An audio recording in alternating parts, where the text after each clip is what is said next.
अभिवादन स्वीकार करें। मैं उदय पठानिया। और अभिवादन के साथ साथ मुख्यमंत्री सुखविंदर सिंह सुक्खू एक बधाई भी स्वीकार करें, जिसके लिए वो हकदार माने जा सकते हैं। लेकिन इस बधाई के साथ साथ कुछ एक सवाल भी हैं जो मौजूदा सरकार के सामने रखना जरूरी है। हाल ही में प्रदेश सरकार ने एक बार फिर से आउटसोर्स के जरिए ही हेल्थ महकमे में जो पद हैं उनको भरने की कवायद शुरू कर दी है। और ये कवायद भी उस सरकार ने शुरू की है जिसने सत्ता में आने से पहले ये दावे ठोके थे कि चाहे जो मर्जी हो जाए, आउटसोर्स के तहत जो नियुक्तियां हैं वो नहीं होगी। लेकिन इसे हालात कहिए या वित्तीय हालत कहिए या नेताओं की सोच की हालत कहिए, अब एक बार फिर से जो आउटसोर्स का रोग है वो आगे फैलने जा रहा है। सरकार मेडिकल कॉलेज टांडा, मंडी, शिमला, इन तमाम जगहों पर आउटसोर्स पर नर्सिंग स्टाफ रखने जा रही है और नर्सिंग स्टाफ के साथ साथ ओटीए के अलावा कुछ और भी पोस्टें हैं जो भरी जाएंगी। लेकिन ये तमाम पोस्टें जो हैं वो आउटसोर्स के जरिए भरी जाएंगी, यानी कि ठेकेदारों को ये मौका दिया जाएगा कि आप स्टाफ तैनात कीजिए। तो मैं बधाई के उस सिलसिले से बात शुरू करी थी, तो पहले मैं बधाई वाले मसले पे आता हूँ।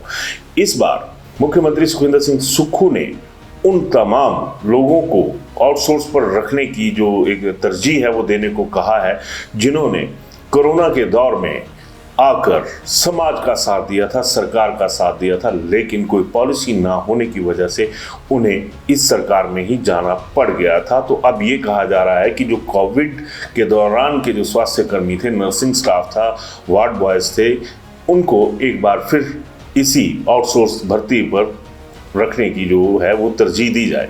तो इसके लिए तो बधाई के पात्र, क्योंकि इन लोगों ने उस वक्त साथ दिया था जब माँ बेटे का, बेटा माँ का, बाप का, एक दूसरे का साथ देने के लिए कोई तैयार नहीं था। तो इसके लिए मुख्यमंत्री सुखविंदर सिंह सुक्खू बधाई के पात्र हैं कि उन्होंने कम से कम उस वर्ग को तरजीह दी जिन्होंने जिंदगी को बचाने में अपनी जिंदगी एक तरह से उस दौर में झोंक दी थी। खैर, अब मैं आता हूँ आउटसोर्स व्यवस्था पर। इस व्यवस्था के तहत ये जितनी सारी नर्सिंग स्टाफ रखा जा रहा है या दूसरे ओटीए रखे जा रहे हैं, तो हैरानगी की बात है कि इनके लिए एक भी कोई ऐसा रिटन टेस्ट या फिर कुछ ऐसा इंटरव्यू तक नहीं लिया जा रहा जिसके जरिए इन लोगों की नियुक्ति को एक तरह से पुख्ता आधार वाली नियुक्ति माना जा सके। सरकार ने एचपीएससी-डीसी को कह दिया कि आप ठेकेदार ढूंढिए। ठेकेदार को अब आगे जिम्मा दे दिया गया है कि आप आउटसोर्स पर ये नियुक्तियां कीजिए।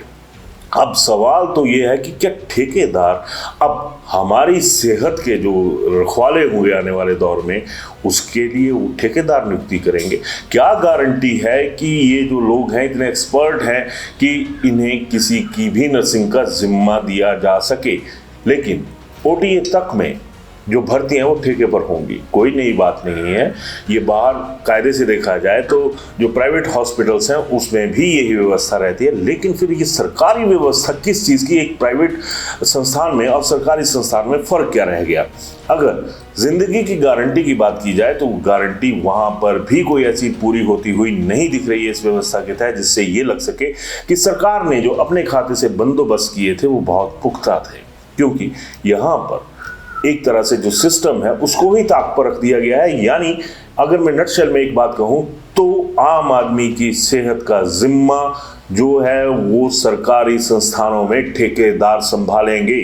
क्योंकि इन नर्सिंग का इंटरव्यू करने के लिए ना तो किसी डॉक्टर से संपर्क किया गया, ना कोई ऐसी एजेंसी बनाई गई, ना ही कोई ऐसे एक्सपर्ट्स को बिठाया गया कि आप आएंगे तो आपके लिए जो एक संतुति है, जो एक सिफारिश है, वो कौन करेगा? सिफारिश तो हाल फिलहाल यहाँ पर नेताओं की होती हुई दिख रही है, क्योंकि ऐसी खबरें आने शुरू हो चुकी हैं कि आउटसोर्स पर भर्तियों के लिए जो अपने खासम खास हैं उनके लिए एक तरह का रास्ता जो है वो साफ होता हुआ दिखाई दे रहा है या बनाया जा रहा है।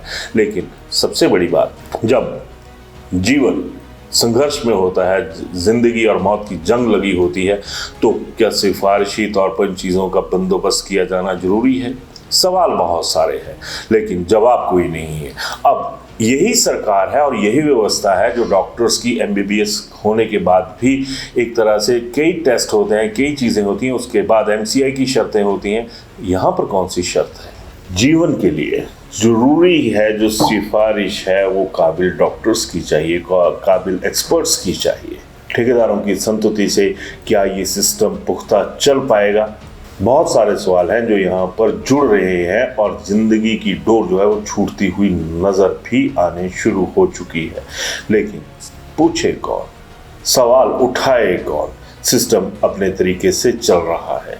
तो हमारा तो सरकार के साथ ही अनुरोध रहेगा कि आप जब पैसा ठेकेदारों को दे रहे हैं तो क्यों ना ऐसे कुछ आरएनपी रूल्स बनाए जाएं जिसमें जो लोग बाद में एक तरह से 3 साल के बाद 5 साल के बाद रेगुलाइजेशन के लिए एक तरह से गले का फंदा बन जाते हैं सरकारों के लिए, तो कुछ आरएनपी रूल्स में बदलाव करके एक तरह से ऐसा सिस्टम तैयार किया जाए कि इन लोगों को वाया ठेकेदार रखने की बजाय सरकार से खुद अपने साथ रखे, अपने साथ चलाए। ठेकेदारों को साथ में चलाकर कुछ नहीं होगा, ये भी एक सत्य है। क्योंकि सबसे बड़ा सवाल तो यही है कि सरकार आज की डेट में क्यों स्वास्थ्य व्यवस्था में एक ठेकेदारी की प्रथा को लागू किया जा रहा है।